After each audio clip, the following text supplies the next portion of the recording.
Welcome back to another episode of Bitfinex Talks. Today, I am very, very happy to be at Bitfinex Business Day, which is at the Dan Carlton Hotel here in Medellin, Colombia, as part of Colombia's Tech Week. And we're also here for Crypto Latin Fest, and the conference kicks off tomorrow. Right now, I'm here with Gabriel Campa from Towerbank. He's the head of digital assets. And I am very, very happy to have you here because I'm extremely interested personally in Panama and crypto adoption. Gabriel, how are you? Well, first of all, thank you for having me. I'm doing great and very happy to be here in Colombia and Crypto Latin Fest, and hoping we have a great event the next couple of days.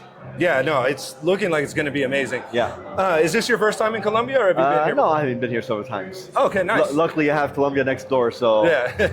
It's a short flight over here. So Towerbank, man, is like one of the runaway success stories of fintech and crypto. You guys, for those that don't know, how would you explain it? A crypto-friendly bank? Or? Yeah, well, that's how we started, a crypto-friendly bank. I would like to share how it all started. 4 years ago, we were rethinking our business model, how the bank is going to work differently in the next couple of years, because we were fighting interest rates and all that stuff with other banks. The business model is exhausted. So when we were doing the analysis, we discovered that many of our clients were working with crypto. To be honest, at first it was a risk because we didn't know where the money was going and where it was coming from. Yeah. But when we started learning about it, we noticed that it was a huge business opportunity and a market that was not being tapped anywhere in the world. So we started analyzing and co-creating with the community to see what they needed that we can bring to market to cover their needs. And after hard work and talking to regulators and corresponding banks, because Panama is dollarized, so at the end of the day, we need some kind of approval from the US banks. Sure. Honestly, we got the approval and their support from day one, so we were able to build what we're building. And today we have Ikigi. And Ikigi is the first platform in the world that unifies crypto and fiat all in one place.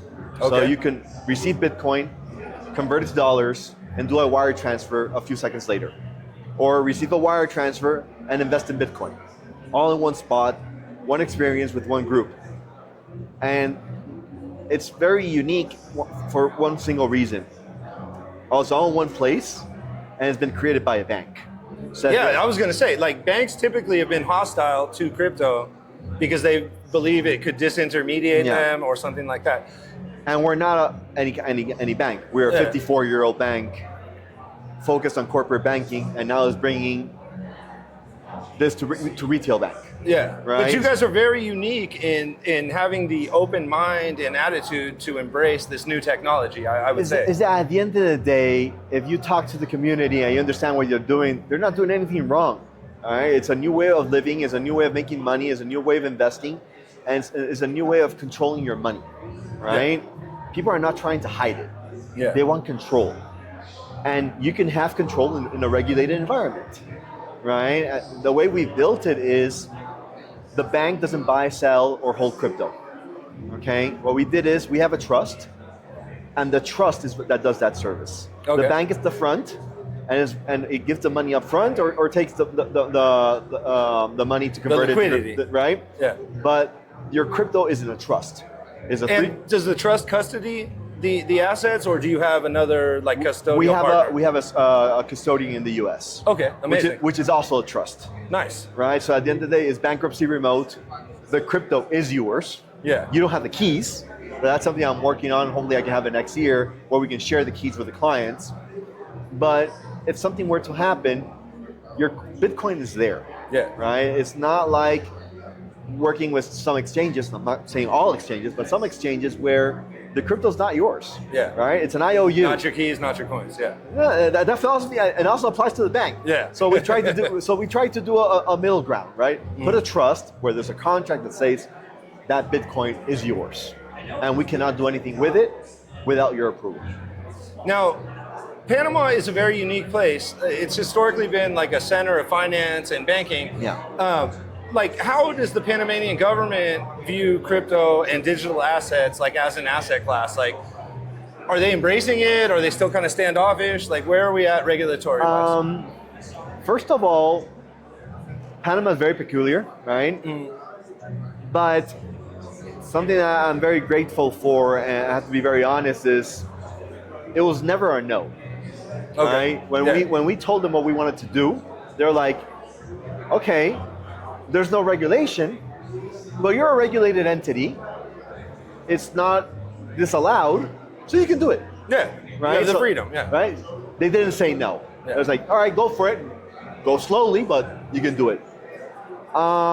In the case of recognizing it as an asset class and all that stuff, they're still waiting for foreign governments to regulate it, right? For example, Panama is a US dollar-based economy.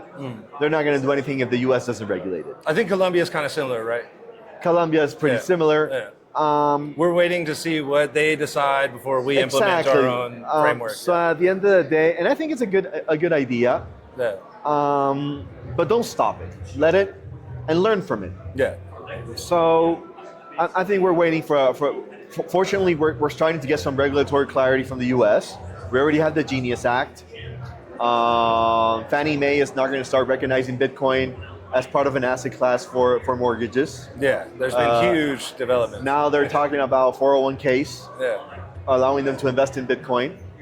So we're starting to get, so once that clarity happens, we'll start seeing that clarity. But I've talked to local officials. They're looking at it, they're analyzing it, they're learning, but it's not a no. It's like, it's coming sooner rather than later. That's amazing. That gives me a lot of inspiration. Two buzzwords in the crypto industry right now are stablecoins and tokenization. Yeah. You guys, as a Bitcoin fintech hybrid like service, how do you guys view both of these topics? Well, let's start with stablecoins. Okay. The biggest economy in Central America, South America, in crypto is stablecoins. Yeah. For one 100%. single reason. Where do you have stablecoins? Bolivia, Colombia, Brazil, Argentina. What do all these countries, Venezuela? What do all these countries have in common? The currency is not stable. Exactly. Yeah. All right. So stablecoins is a way of local economy to protect their money and to get out, to interact with the world. For example, today I'm working with companies and people in Bolivia where they're buying stablecoins locally.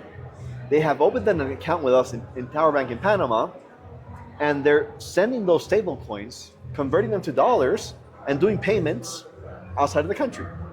Yeah, I was actually just talking to a guy from Bolivia last night who's a lawyer. He was actually a panelist here, and he was telling me about the stablecoin adoption in Bolivia and how they can do that and order products from abroad. And I'm talking about basic needs, okay? Netflix, social media. Yeah. You cannot pay with that in Bolivia today with your credit card. Yeah, he was because of telling me limits. like the government is like bankrupt and they have to use stablecoins. They don't have dollars. Yeah, right? yeah. So we're adding that service to the economy where we're allowing them, and also we're working with businesses to give them lines of credit, and also allowing them to buy USDT in the local economy with their bank account in Panama and US dollars. They send those USDTs and they send the payment to China or to Europe to buy merchandise and come back and sell it to Bolivia, or exporters that sell their products. Yeah, export their coffee or whatever. Exactly. Yeah. Receive their payments in US dollars, use those US dollars to buy stable coins and send them back to Bolivia. So we're allowing them to circulate the money and allow these companies and these people in Bolivia to continue operating, which is a way of helping the economy. Yeah. Right? Because businesses don't have to shut down. People can still spend. So how do you view Bolivia's about face? Because like a couple of years ago, like Bitcoin was illegal. Yeah. Like crypto in general was illegal. And now like I recently saw that they're pricing things in Tether. Yeah. They're like full crypto adoption now. And it's actually very, very exciting. Like to me, Bolivia is one of the most exciting areas in all of Latin America. And the growth that they've had in the past less than a year. Yeah. If you compare Argentina's growth, which took several years, to Bolivia's growth, it's exponential. I mean, I remember last year, the liquidity per day on USDT was $20,000. Today it's $500,000, $1 million in liquidity in USDT in the market. Yeah. I mean, That's a huge growth. Yeah, that's exponential. Towerbank, I know it personally because you guys have a crypto debit card. You guys have retail like bank accounts for crypto users. Yeah. Are you guys also institutional, like, or are you mostly retail focused? Ikigi is more retail focused. Okay. Is that like a sister company or something? Ikigi is our platform. Okay. All right, and Ikigi comes from the word ikigai, your sense in the world, right? Okay. What you're meant to be, what you're meant to do. And that's a Japanese word. Exactly. Yeah, okay. And I think that has a good similarity with the crypto community, right? Yeah. And that's why we used it. The only thing is now people say it in different ways, so we created a campaign. It's like, it doesn't matter how you say it, it's still the same brand. But we do have our services for institutions. We have many companies in Colombia, Venezuela, Bolivia, in Panama, which are interacting with nations where it's difficult to move dollars.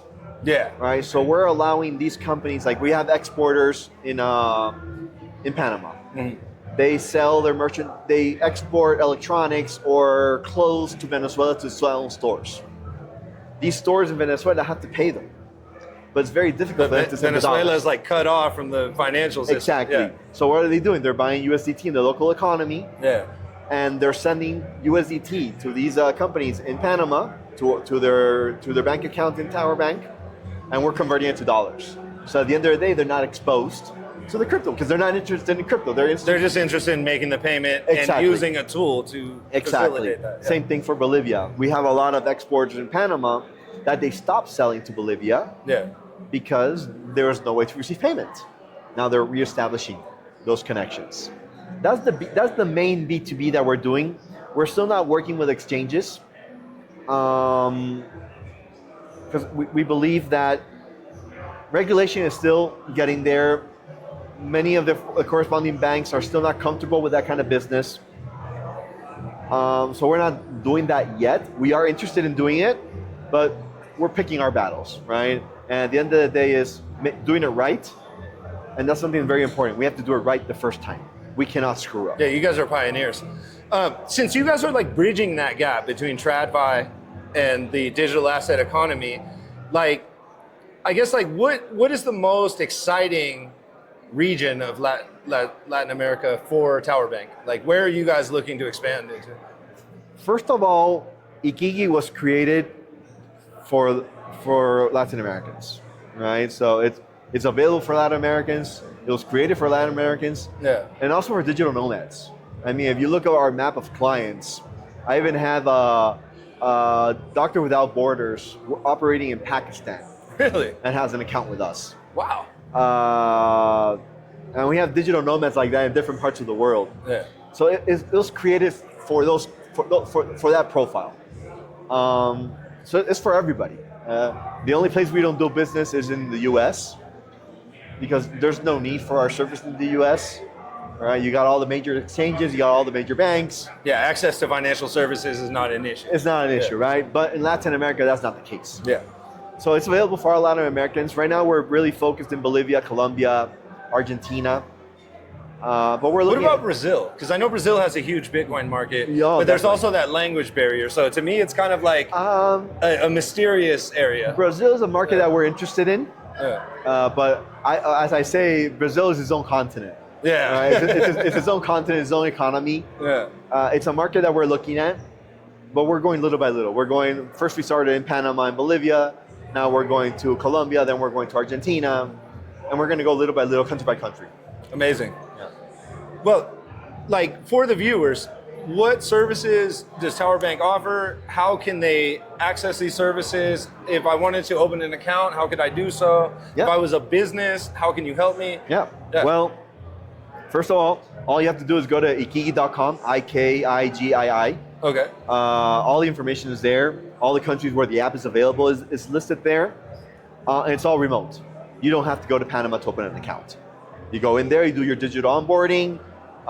For retail customers, 99% of the time, the account is open in 15 minutes. Okay. Right? You have your account immediately. You can start operating with the key. You can start buying stablecoins or Bitcoin, Ethereum. And what does Ikigi offer? It's a platform where you can buy, sell. Right now we're doing USDT, Bitcoin, Ethereum.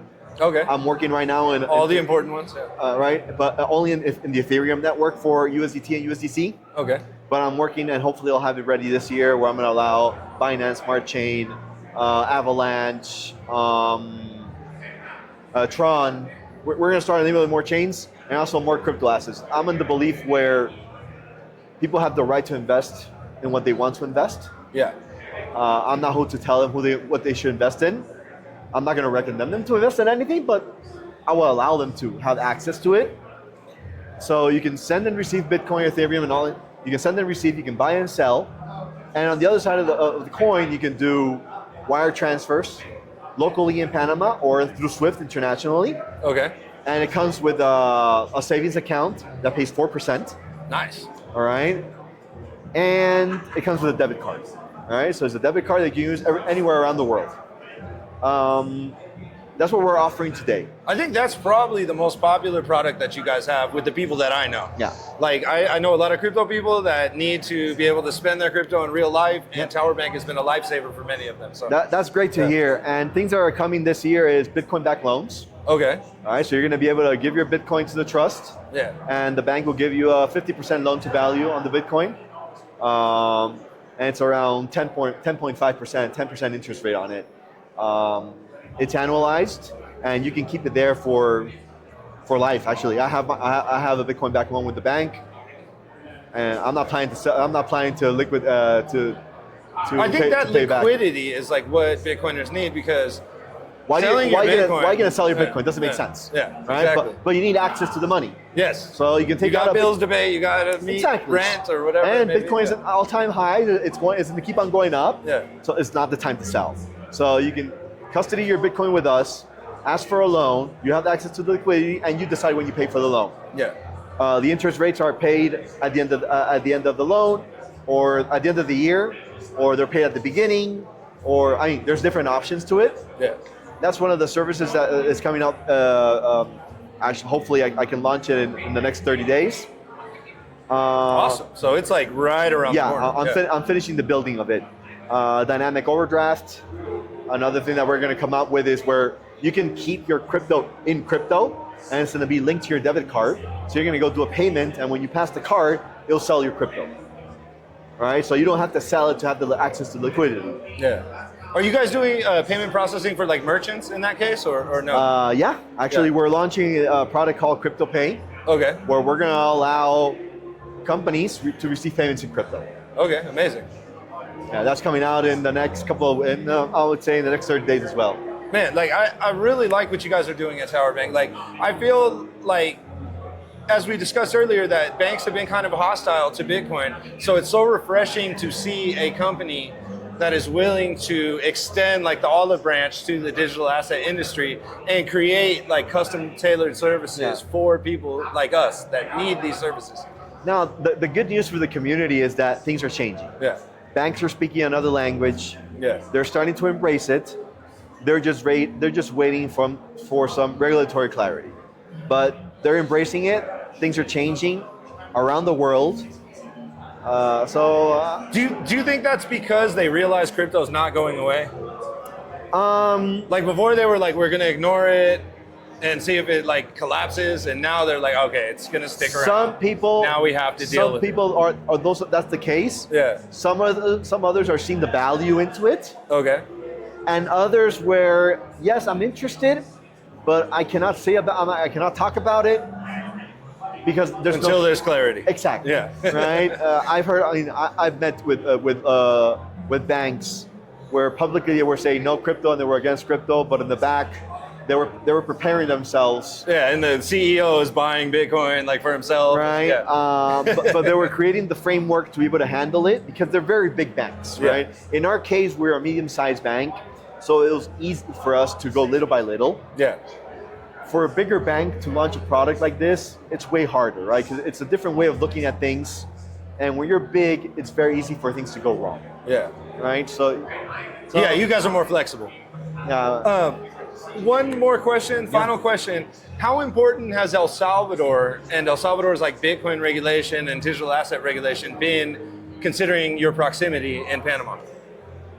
I would say what El Salvador did, it was risky, Yeah.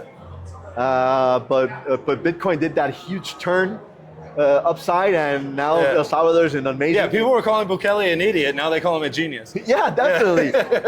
I think he was still a genius when he did it. But Well, he bought the top is the Yeah. thing. Yeah. but it was dangerous. Yeah. It was a bit. No, I wouldn't say dangerous. It was risky. Yeah. All right, it was a bit risky. Calculated risk, but risky. Yeah.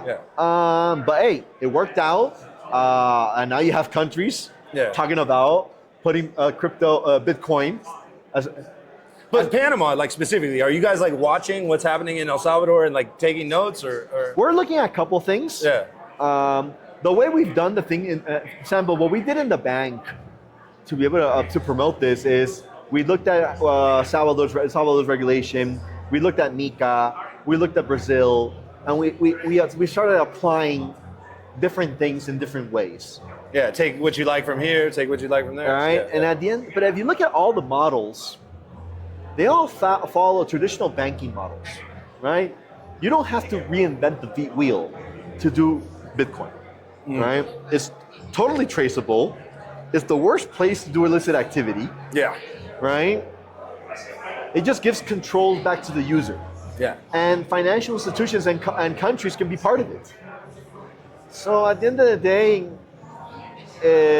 what El Salvador did, Brazil's already talking about passing a law, I think in the next couple of days, to decide they're gonna buy Bitcoin. I hadn't heard that. That's very interesting. You already have nations around the world doing it. Yeah. The US is, Putting their toe in the water. but they're gonna do it, Yeah. right? They're gonna do it. And more and more countries, but now, for example, you look at the big players, BlackRock, and all the big financial institutions in the US, Yeah, that's why I was asking you They're about all- tokenization. they're all Because buying they are Bitcoin. all like super. they're all buying Bitcoin. Yeah, they're right? buying Bitcoin and they're trying to tokenize like regular like stocks. Oh yeah, definitely. Assets, commodities, like Actually, everything is going to be tokenized at some point. I met with a very large corresponding bank in the US not too long ago, and they're going to start offering tokenized repos. Yeah, Right, so they're going to tokenize assets and allow banks to do intraday trading with like investing in the bundle of assets. Exactly. Yeah, yeah. And they're going to start doing that. So Yeah. so things are going in the right direction, and that's great for all the people that trusted in Bitcoin from day one, Yeah. because that these big players are in the game now. They're not going to consume all the Bitcoin. They're not going to control the economy of Bitcoin.